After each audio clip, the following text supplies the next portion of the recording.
Is it possible to die beautifully and to write beautifully about the experience? Andrew Solomon joins us to talk about his review of 5 new books about life, love, and death. I'm living more in reality than I have been, and I'm going to do a better job of loving because of the love that's in these books. How do you tell a character's story through the rooms she's lived in? Alexandra Fuller will be here to talk about Olga Grushin's new novel, 40 Rooms. There's plenty of room for the reader to get in there and wrestle with, well, what are the rooms of my life? And I found myself thinking, the greenhouse.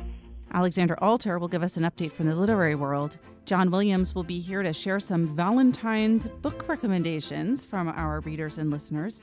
And Greg Cowles has bestseller news. This is Inside the New York Times Book Review. I'm Pamela Paul.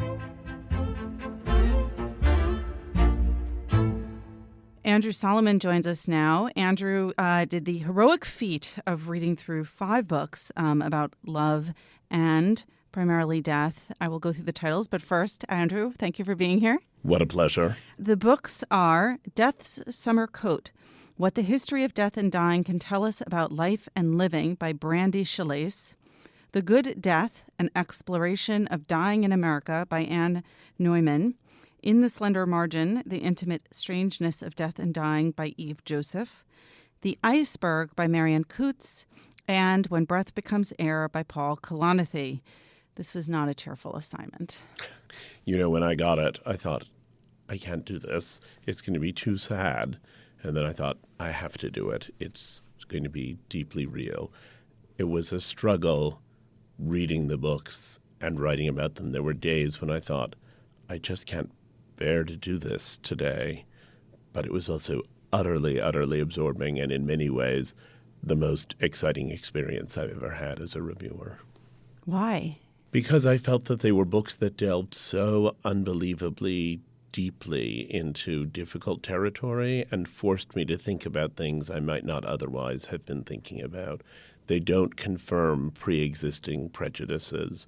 Taken as a group, they challenge one's vision of the value of health and survival and the horror of death, and make you think that while I myself would like to remain healthy and to survive for a long time, that a lot of the time the deepest experience there is the one of losing your own life and feeling it seep away from you, and that in failing to reckon with that, we narrow our experience terribly. And almost that the experience of death, the experience of dying, rather, is curiously enriching and deepening. And if only one could live after going through that. I felt especially with The Iceberg and When Breath Becomes Air, that in both instances I was reading chronicles of people whose lives had become so immensely rich in the experience of dying.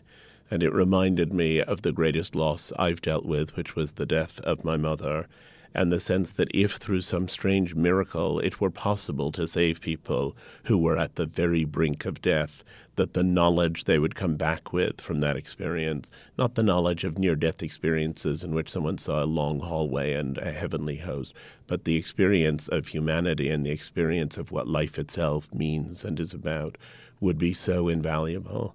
Now, these are books about people who died, and so we don't get that. But we have a sense in some way that the dance arrived at its apotheosis, at its very ending. As a reader, you note that most books are by dead authors, and we don't actively mourn Tolstoy, when we read Anna Karenina. But I felt, and I think you probably did too, with the Paul Kalanithi, it's that this tragedy of you just sort of get to know this person and then actively miss them when you're reading the book, when you finish the book. In a way, if one wants to talk Tolstoy, it was more like the death of Ivan Ilyich. It was the sense that what is so powerful in the book is precisely the clarity that is coming with this dying, and that there is a great intimacy in it, that Paul Kalanithi opens himself up, and Marianne Coutts opens herself up in this unbelievable vulnerability that could happen only in that moment of dying.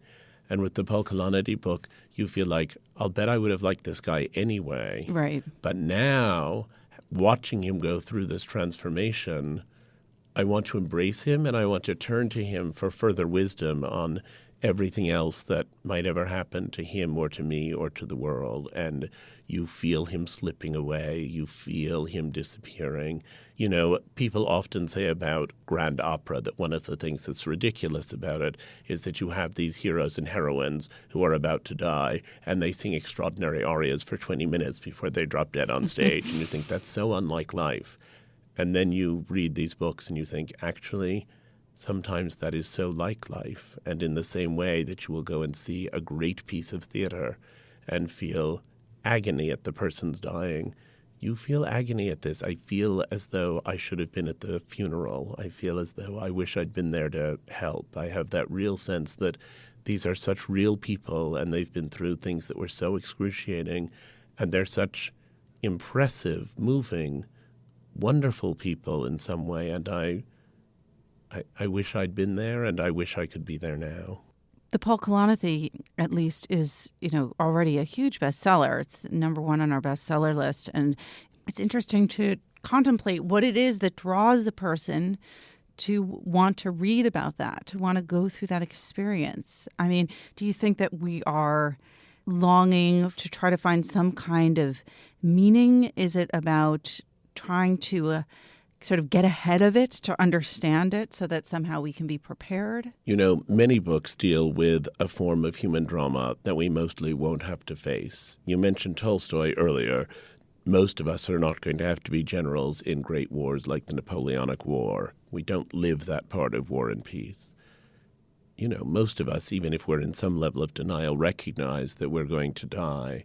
And with the right to die conversation that's been taking place, especially since that matter in Oregon, with the sense that we're constantly looking at what technologies exist to extend life, with people's fear of hospitals and so on, I think people go through waves of thinking, I don't need to think about this, and then waves of thinking, if I don't think about this, I won't be able to end with nobility.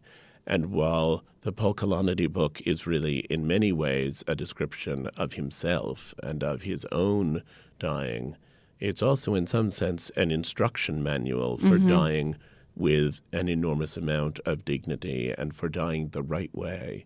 And that's wisdom people used to get from religious texts, and many people have turned away from those religious texts in one way or another.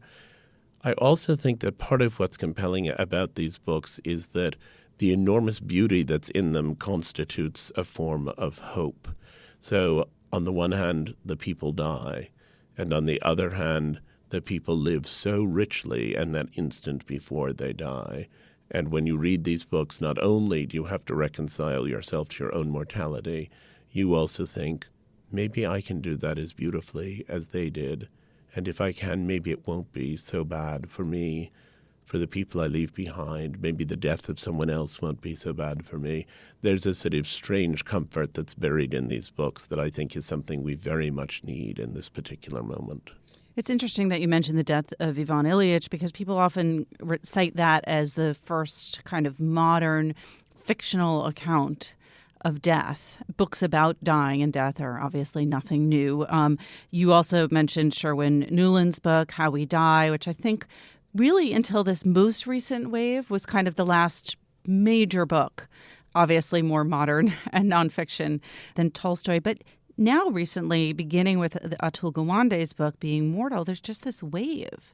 And I wonder if it is in part, as you said, we're searching for some kind of meaning in the absence of the religious aspect. The irony, in a way, of working on this review is that it was of three books which are more broadly about the questions of death and dying, and then these two books which are memoirs, Marion Coote's memoir of her husband's death, and Paul Kalanithi's memoir of his own death, finished off by his wife Lucy. The books that were in the abstract about death, though some of them are very good and there was a lot of strong writing in them, remained in some ways relatively abstract and somewhat distanced from the actual experience. Atul Gawande's book is, of course, a remarkable book, but it is to some degree a scientific book. Now, Paul Kalanithi was a doctor, so there's science in his book. Marion Coutts sort of just isn't going to be bothered with the biology of what's going on beyond the most basic sketching. But their books really say, in effect, okay, we spent a long time trying to figure out how to prevent death. What is preventative medicine? What is positive psychology? What are all of these things that can keep us alive and can keep a quality of life? And then there's a point at which you say, we can't keep alive, and the quality of life is in many ways descending. And what do we do? And that's such a huge question. And I think even the Gawande book and even Sherwin Nuland's book and even, Susan Sontag's books before that and so on and so forth don't give that information fully.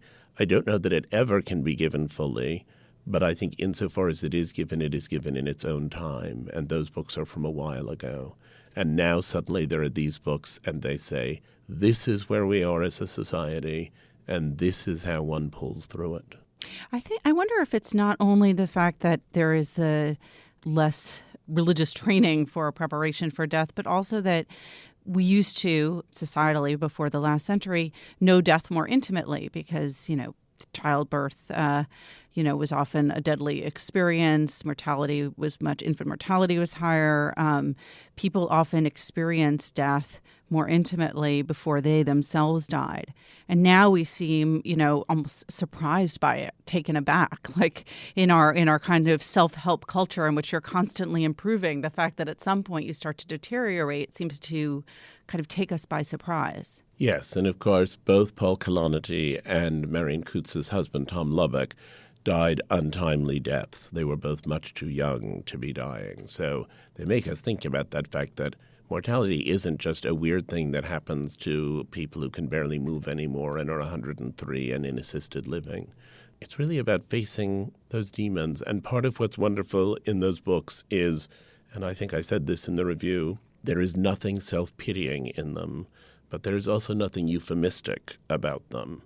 None of them says, you have to feel so sorry for me, I'm dying, it's the most terrible thing. None of them is kind of manipulative. And yet, at the same time, there's a kind of honesty in them. And maybe it's an honesty that's possible only when you're dealing with birth and death. But it's not possible for most people. And the language that Marion Coutts uses is so beautiful and so nuanced. There's the old cliche that you read certain kinds of news stories and you go home and hug your children. I would say reading these books, I thought differently not only about my own death, but about the death both of the people in the generation ahead of me and in the generation behind me and everyone else. And I thought, I'm living more in reality than I have been, and I'm going to do a better job of loving because of the love that's in these books. It's interesting that you mentioned that honesty and the love, because one of the decisions that I thought was very interesting that Paul Kalanithi and his widow Lucy made in When Breath Becomes Air is to reveal in the early chapters, maybe even in the first chapter, that they were on the brink of possibly splitting up when this happens. And it really kind of set a tone for the rest of the book. You think to yourself, okay, they're not hiding anything in this book. They're not going to hide anything. There is no reason to hide anything. And it makes it all the more intimate. Absolutely. And that passage in the book is immensely, immensely powerful. And in a similar vein, Marion Coutts' book is punctuated by the group emails she sent out to her friends saying, this is what is happening, and we need our friends. And you think even as they were living it, it's not that they're retrospectively honest. It's that they forced themselves into honesty in the present tense and sustained it. I want to talk about the other books also. Two of them, as you said, are by hospice workers, and in a way that kind of feels like a cultural follow-up to Being Mortal and similar books, looking at, is it possible to have a good death, and what does that mean? Well, Anne Neumann wonderfully comes toward the end of her book to the explanation that death is always tragic, death is always a loss. The most you can hope for is a good enough death. It's not as though there's information out there that will take the sting out of mortality. But I think that what they also say is, plan for this. I mean, one of the books says rather wonderfully, if you're on a vacation and you're getting ready to go back home, the last 2 or 3 days of the vacation, you're thinking about how you want to get home and what you're going to do when you get there. And you sort of plan not only going away to someplace lovely, but also the return to a home that may be difficult. If you can do that when you've been in the Caribbean for a week, how can you not do it when you're looking at the end of your life? And they say, wake up to this stuff. You think it's depressing. It's actually more depressing to be hiding from it. When I was working on my own book about depression, I was very much struck that the cornerstone of resilience was people's ability to face up to the reality of what was happening to them and to sustain a connection to what had happened to them rather than to go into a kind of denial. When you're in denial, the thing that you're hiding from looms ever larger, and the denial occupies ever more energy. And all of these books, the memoirs and the philosophical ones, essentially say, stop it with all the denial. It's not making you happier. It's not protecting you. It's not protecting anyone else. It's making things worse. So how then do you prepare for death? Do these books offer any insight? As you mentioned, two of them are intimate memoirs, and I kind of wonder, are those more effective at providing that insight than the three sort of more general nonfiction books are? Yes, in a word. The memoirs are the most powerful of these books and are the ones that will stay with me forever. The others have a lot of useful information. They have some lovely writing. They have some real insight. I'm glad to have read them, and I think that they're helpful. But one set of books describes a phenomenon and the other to enact that phenomenon.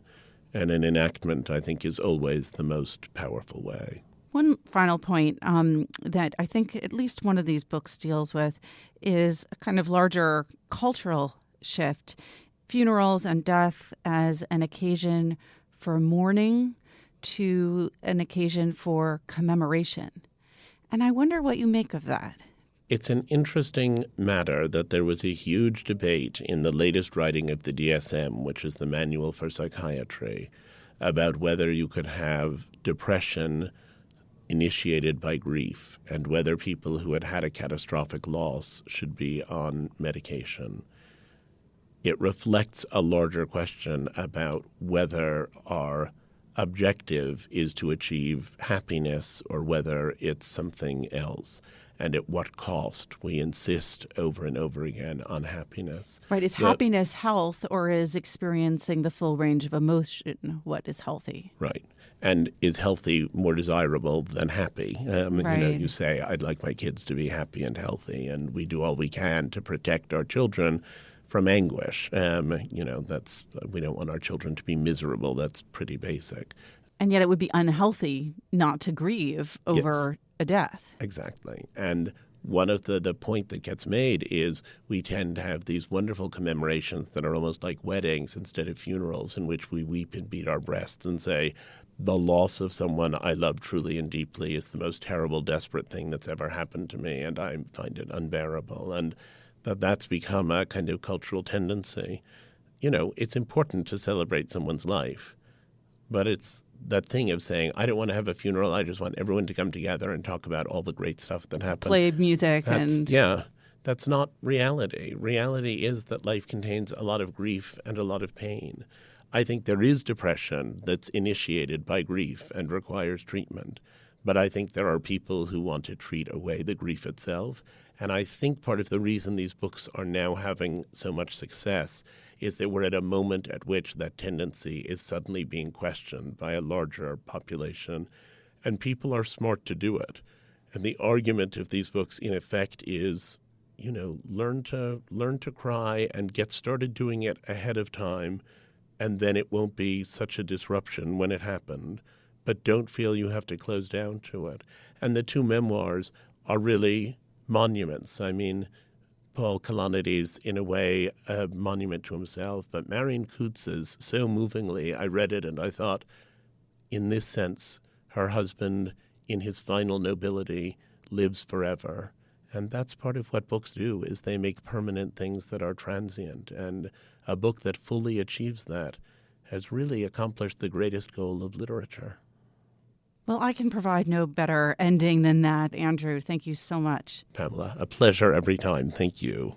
Andrew Solomon this week reviews 5 books about love and life and loss and death. The books are, again, Death's Summer Coat, What the History of Death and Dying Can Tell Us About Life and Living by Brandy Shalais, The Good Death, An Exploration of Dying in America by Anne Neumann, In the Slender Margin, The Intimate Strangeness of Death and Dying by Eve Joseph, The Iceberg by Marianne Coutts, and When Breath Becomes Air by Paul Kalanithi. Andrew, thank you again. Thank you.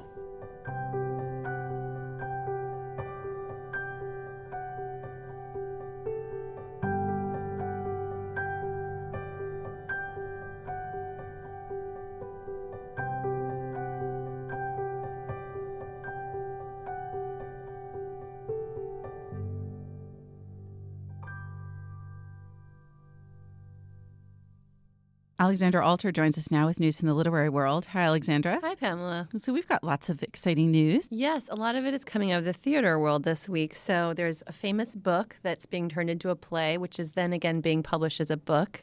That's the Harry Potter series. And it was announced this week on J.K. Rowling's website that the play that's coming out in the summer will be published as well as a book.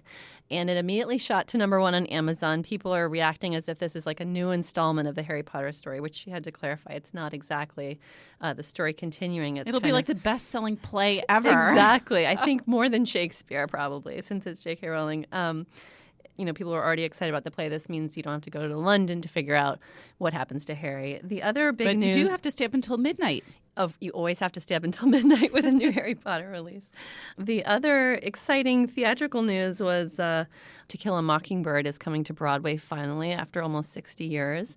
This is another surprise move for Harper Lee. She resisted selling the Broadway rights early on in her career and changed her mind lately. But it's Scott Rudin, the film and theater producer who, as you know, is a big fan of literary novels and aggressively collects as many rights as he can to adapt works. And he has brought on Aaron Sorkin to write the script, which prompted a lot of commentary on Twitter about how quickly Scout and Atticus will be talking, whether their southern drawls will become sort of machine gun fire dialogue like a typical Sorkin TV show. It will be presented at a the major press conference. Exactly. They'll be rushing around the courtroom.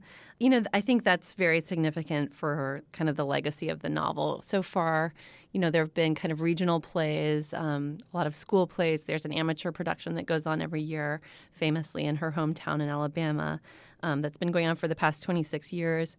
But there's never been a Broadway production. There's never been like a large-scale theatrical reimagining of it. And I think particularly in the wake of all the controversy. Yeah, who's going to be that racist Atticus Finch? Exactly. No, that's a good question. I mean, this...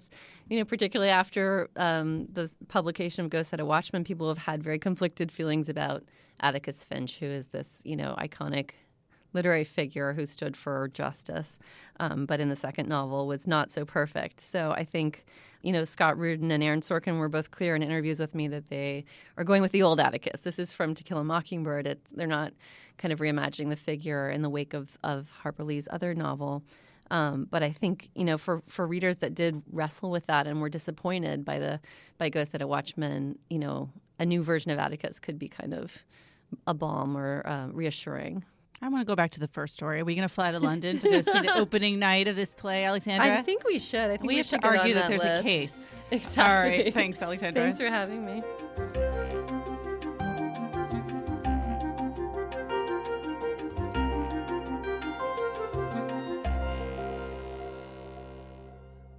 Alexandra Fuller joins us now. Alexandra is the author of many books, including most recently the memoir Leaving Before the Rains Come. But this week she reviews a novel for us by Olga Grushin called 40 Rooms. Alexandra, thanks so much for being here. Thank you for having me. So let's first talk about the author, Olga Grushin. This is her third novel. Who is Olga Grushin? She's Russian-born, and she now lives in the U.S. So in an odd sort of way, I think she really follows the trajectory of her character, who's also Russian-born and lives in the U.S. And I think those of us who are immigrants from, another culture, which she is, which I am, are able to bring, I think, a fierce new lens to our adopted home. That's interesting. Does it feel like an immigration novel? No, it doesn't. It feels like the novel of womanhood, of what it means to be adopted into this middle class white female world, and I think that was something that I really sort of was impressed by in this book, was that she unabashedly takes a very narrow view of what it is to be woman, and it is this very small chunk of a demographic, the very entitled, the very privileged. And then we see the ways in which a woman comes of age. I think I wrote in the review the way women come of ages, because I think women come of age as a daughter, as a wife, as a mother, as a grandmother over the course of decades. I think those of us who've been mothers, those of us who've been wives, know intimately there's a handful of rooms that sort of hold the topography of your soul in a way. It's when I first read the title and heard about the idea, I thought, oh, wow. So she has 40 bedrooms that she lives in. She's moved as many times as I have. But then I realized, obviously, that it's not just about the bedroom. Right. It's about the kitchen. It's about the father's study, the mother's bedroom, the entryway, the nursery, the wardrobe. A lot of times you read a novel and it's got this kind of very heavy, stern authority, and you daren't mess with the narrative as you're reading it. She has a real sort of poet's touch. So she really has it's light. She says some profound things, but there's plenty of room for the reader to get in there and wrestle with, well, what are the rooms of my life? And I found myself thinking, the greenhouse. And this morning I was sort of joking that the vehicle is another one, the car, for American mothers. But for a lot of women it is the nursery, the kitchen, the bedroom, the pediatrician's office, those sorts of places, depending on where you are in your life. Why do you think, given that, there are all these different identities that this character has and that every woman has in her life, that she's only in this novel referred to as Mrs. Caldwell by her husband's name? I thought that was such a flashback to Virginia Woolf, to Mrs. Dalloway, who's identified one step further. We do know her as Clarissa. But this seemed to me like a very sort of Woolfian novel in that it's the minutiae, the way in which women at some point get to take stock of their lives, but in a very, it's such a compromised way when you've had children, because I think that there's this overwhelming sense that just having children should be in and of itself enough, and it's not for a lot of women. I love Doris Lessing's quote that she couldn't really stand having small. She said toddlers were the Himalayas of tedium, which I thought was incredibly, both very true. When my kids were tiny, I was so bored by playing with them. I adored them, but sitting on the floor and playing with them endlessly nearly made me go crazy with boredom, but I did it. And I think that's what, but we don't get to say these things. And no, it's so funny because, your children will always say, do you want to play? And the honest answer is, actually, I don't want to play. I don't want to play. To rub my feet. Right. And I think that taking stock, it's so heartbreaking. I think that's what ultimately made me want to give this book to young women. I think all women will get something out of it. I think men are going to be forced to read it by their partners. And for me, the demographic I wanted to give it to was my 22-year-old daughter, and say, yeah. And there's that wonderful line at the beginning that I quote in the review where she says something, where this sort of bizarre, godlike character says, be careful when you when you come to a fork in the road, that you take the path less traveled. Otherwise, the path of least resistance will be chosen for you, which in a way is kind of motherhood. We're biologically programmed to have kids, and that's where I think the other genius is. She brings up these really uncomfortable things that are almost taboo for us to talk about, which is that you can't do it all. It's very difficult to do motherhood well as a career, as well as be an effective partner, as well as be a community member, as well as have a clean home. One of those things is going to fall through the crack. Women, I think, live in a kind of chronic sense of not having done enough. I'm assuming the title is also a Woolfian allusion to A Room of One's Own. Don't you think? Yes. The language, that kind of poetic, ponderous, beautiful language, is very Woolfian. I mean, I really think this is a classic, and I feel that because I think it's incredibly beautifully written. Is that she's not tempted to have the novel have some sort of easy resolution at the end. She doesn't give us an easy answer. This is what you should do. You should choose a career, or you should choose motherhood, or you should go off and have that affair. She doesn't give the reader a place to rest. I mean, I think she keeps us with our wings beating, hovering in the air, thinking, okay, which is my trajectory? What about the number 40? I love that too. So in the book, I also love the way Grushin, by the way, she has ghosts and sort of mysterious figures show up, and to me it felt a little bit like a kind of Eastern Bloc magic realism, where she has these quite normal conversations with clearly dead people, but the ghost of the main character shows up and says, "Look, it's always been 40. 40 is, the number of days that Jesus was in the desert. It's a biblical number, and it's the time that it takes for a woman, or for a baby to be grown." Mm-hmm. And so there's this sort of sense in which 40 is the length of time it can take for the human will to be tested. I'm sure it's deliberate, because nothing feels accidental in this novel, but women don't get mentioned in the sort of trial of 40 except accidentally as being, the people who are pregnant for 40 weeks. And so there's this real way in which you ask yourself, what is the trial of a woman? If 40 is biblically the man's lot, 40 days of rain, 40 years in the desert, 40 days and nights, Jesus. What is a woman's trial? And why is that not spoken about? And why do we not have women in the Bible really being put to the test spiritually the way men are over and over and over again?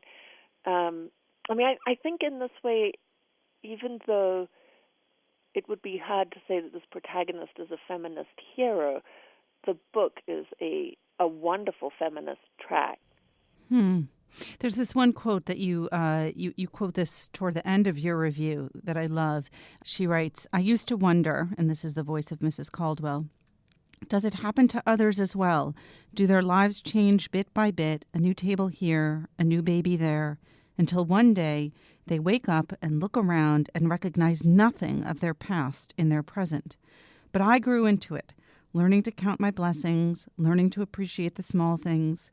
In fact, the older I get, the more I suspect that what we mistake for small things are really the things that matter." And then you say that you're not sure that she quite believes that's not necessarily her final answer, Olga Grushin's, that is.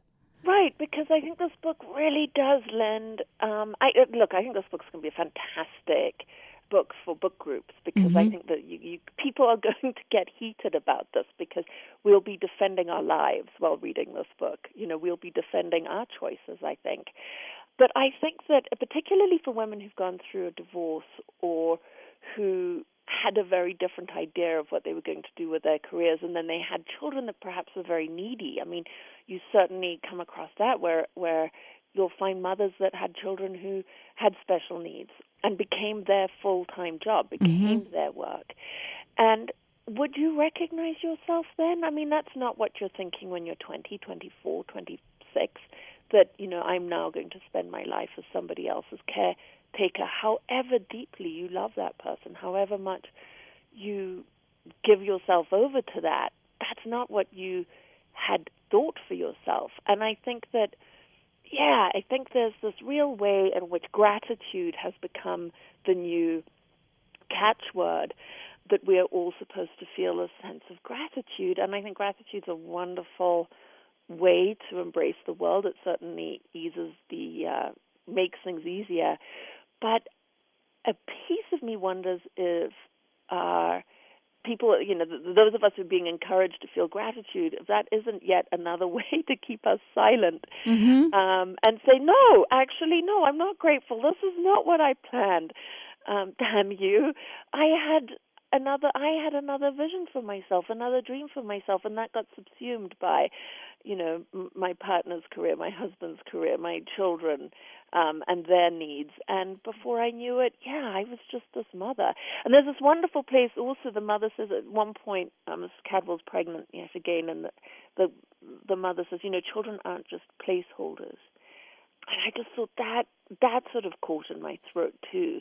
It's funny when you say the thing about gratitude. I think about that saying that I didn't exist when we were little, I don't think, but is very popular now, which is kind of like a vengeful teaching of gratitude. It's you get what you get and you don't get upset.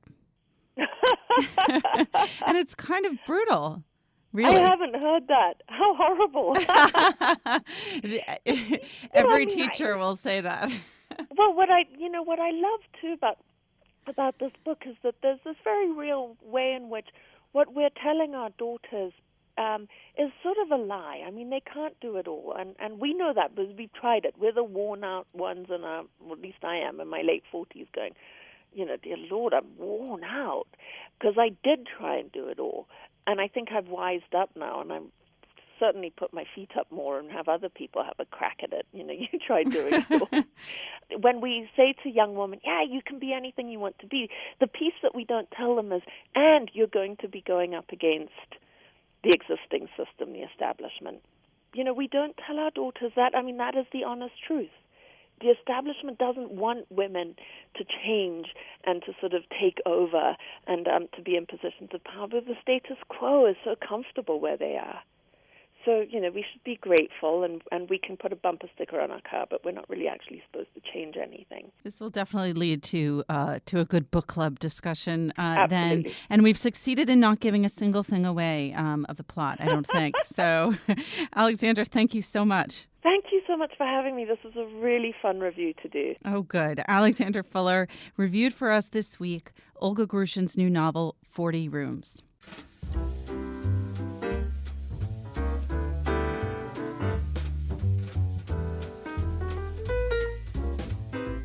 John Williams joins me now to talk about books and love. Hi, John. About what? It's Valentine's Day. We have a love and death issue. And so that means we get to talk about happy love and sad love. But we asked readers first for their thoughts. We asked them two things. We asked them for the most romantic book they've ever read, and then we asked them what lessons they've learned about love from books and from reading. The question about romantic books, we got actually, I would guess that we got more responses than we've gotten to any other question we've asked. So people have at the ready the books that they found the most romantic. I think I also added that they could tell us about heartbreaking books as well. They didn't have to be heartwarming. Right, exactly. Okay. It can be depressing love or uplifting love. Let's start with the real classics. Sierra Dean listed Pride and Prejudice, saying, now, then, forever. Vera Hiranandani said Wuthering Heights, the ultimate forbidden love, and Catherine Ahern listed Anna Karenina, despite or maybe because of the ending. So those are the sort of deep classics. Then we get to the multiple responses. At least 3 readers, and I think more, but Melissa Weber, Suzanne Kirk, and Jacqueline Baker all listed The Time Traveler's Wife by Audrey Niffenegger. And then the most responses, I think, were given to Gabriel Garcia Marquez's Love in the Time of Cholera. I saw that over and over and over again. And so I'll give a shout out to some of the listeners who listed that. Brendan Kennelly, Ashwina Priolkar, Susanna Miraga, Marion Clark, G. Harrington, Paula Guerra, and Aaron Osborne. Like I said, there were a lot, and I think there were others. I don't think anyone was making that like a write-in campaign, do you? I don't think so. I think that one comes to mind for a lot of people. There was Colleen McCullough's The Thornbirds, which I remember both the book and the movie being a favorite of my mother and other people when I was a kid. Courtney Scheidel, Mrs. Bon Vivant, and Angelique all named The Thornbirds. No coloring books. No coloring books yet.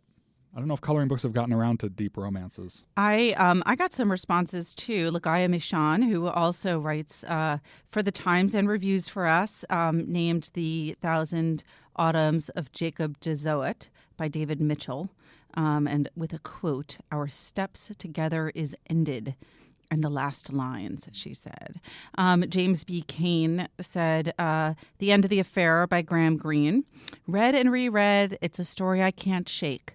And Audible by Colin Firth is extraordinary. So another appearance, if indirectly, from Mr. Darcy. Exactly. We got a few more single responses from people.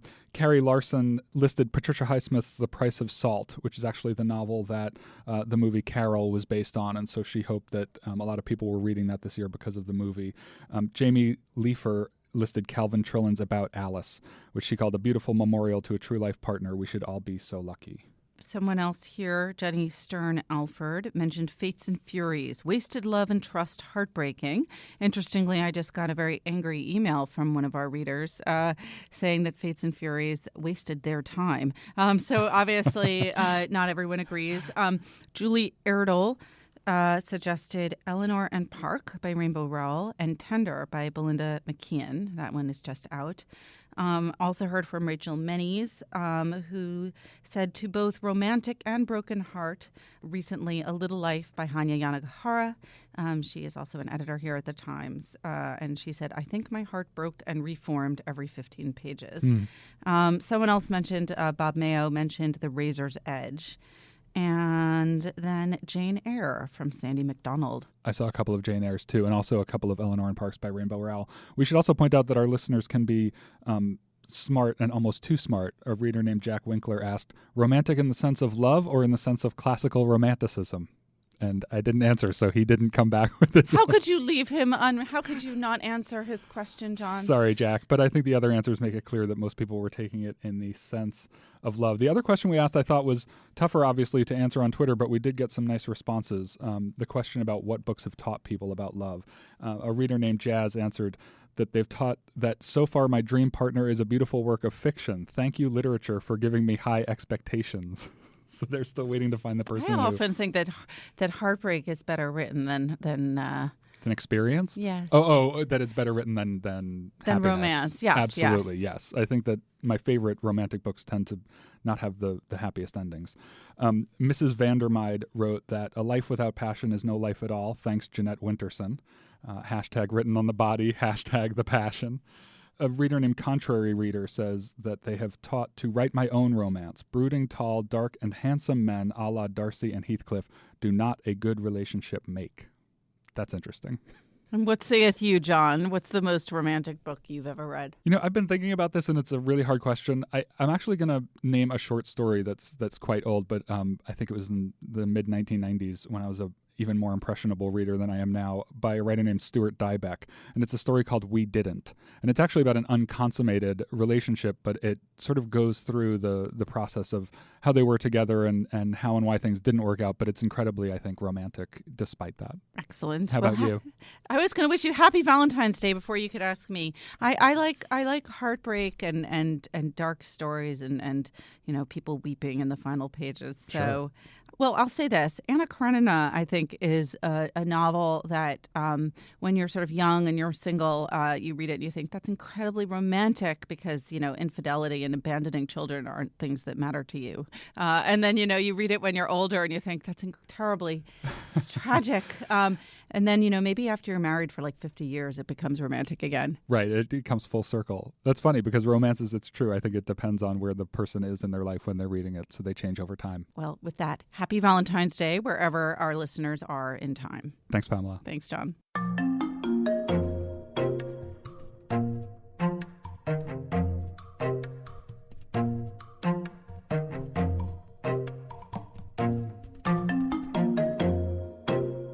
Greg Cowles is here now to talk about bestsellers. Hi, Greg. Hi, Pamela. What's new on the list this week? Over in hardcover fiction, there are two new titles. They're both series novels. Down at number 6, Jonathan Kellerman continues his Alex Delaware series of crime novels. The 31st book in that series is called Breakdown, new at number 6. And then a new number 1 this week, J.D. Robb, who is really Nora Roberts, continues her In Death series. That's the kind of futuristic suspense romances featuring Eve Dallas of a futuristic New York police department. The title of this one is Brotherhood in Death, and it debuts at number 1. All right. What's in nonfiction? Also 2 new titles in nonfiction this week. Down at number 11, the National Public Radio host Diane Rehm, a really excellent longtime journalist and host of the Diane Rehm Show on NPR, has written a memoir called On My Own. It's mostly a memoir of her husband's death of Parkinson's disease, but then it also talks about how she became involved in the whole right to die movement after that. And she's a strong advocate now for helping mortally ill people take their own lives. And then up God, at, all of this is very spot on for the Love and Death issue. It is. You knew what we were doing. Less spot on up at number 2, Adam Grant, who is a professor of management and I think maybe psychology at the Wharton School, has a book called Originals. Ironically, it's sort of a clone of Malcolm Gladwell's Outliers. Like Outliers, this book also looks at what leads people to rise above their peers and succeed in changing the world. For Gladwell and Outliers, he really emphasizes practice. It's the whole 10,000 hours idea. For Grant in Originals, he's really emphasizing kind of your passion, following your passion, and not conforming to what other people in the field are doing. Neither of these is the Incredibles model of like you're just born a superhero. No, they both suggest that you could take your success into your own hands. Excellent. All right, we can all go and do that. Let's just turn over to the children's bestsellers for a minute because there are 2 books that debut on the list this week, one on middle grade hardcover and one on young adult hardcover that I think are novels that are going to really be making news. And both are reviewed in the book review this week. One of them, the middle grade novel, is Pax by Sarah Pennypacker, and it's just one of those great animal stories. And this time the animal in question is a fox. And then Salt to the Sea by Ruta Sepetys is on the young adult hardcover. This is a book about the Red Army in 1945. And her first book, Between Shades of Grey, was one of my favorite young adult novels recently. Also an historical novel of World War II about Lithuanians under Stalin. And not to be confused with 50 Shades of Grey. No, but apparently it was confused, and that helped sales. And I think you can only be happy that it did. One interesting thing about Ruta Sepetys is at least that first novel was sold abroad as an adult novel, but here it was sold as young adult. Oh, and that's I think so interesting. Did very well. Unless I'm mistaken, my daughter is reading that book now. Unless there's another. That's just what she's telling you that she's reading, Greg. Anyway, so yeah, Salt to the Sea, new on the young adult hardcover list at number 2. All right. Thanks so much, Greg. Thanks, Pamela. Remember, there's more at nytimes.com/books. Our producer is Jocelyn Gonzalez, and you can always write to us at books@nytimes.com. Thanks for listening. For the New York Times, I'm Pamela Paul.